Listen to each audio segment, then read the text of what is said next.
విజయం ఈ మాట వినగానే మనకు కొందరే గుర్తొస్తారు కదూ. కానీ నిజానికి ఇది అందరికీ సాధ్యమేనా? ఖచ్చితంగా సాధ్యమే.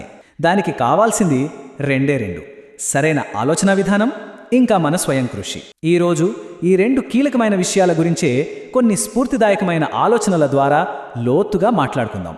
ఎంత దూరంలో ఉన్న విజయాన్నైనా స్వయం కృషి మనకు చేరువ చేస్తోంది. ఆహా, ఈ ఒక్క మాటలో ఎంత శక్తుందో కదా. మన లక్ష్యం ఎంత పెద్దదిగా కనిపించినా దాన్ని మన దగ్గరికి లాక్కు రాగల ఏకైక శక్తి మన ప్రయత్నంలోనే ఉంది. మనందరికీ జీవితం అనేది ఓ గొప్ప వరం. కానీ ఎంతమంది దాన్ని సరిగ్గా వాడుకుంటున్నాం? చాలామంది తమ సమయాన్ని, శక్తిని వృధా చేసుకుని చివరికి ఓ రకమైన అసంతృప్తితో మిగిలిపోతున్నారు. ఎందుకిలా జరుగుతోంది? మరి విజయానికి మొదటి మెట్టు ఏంటి?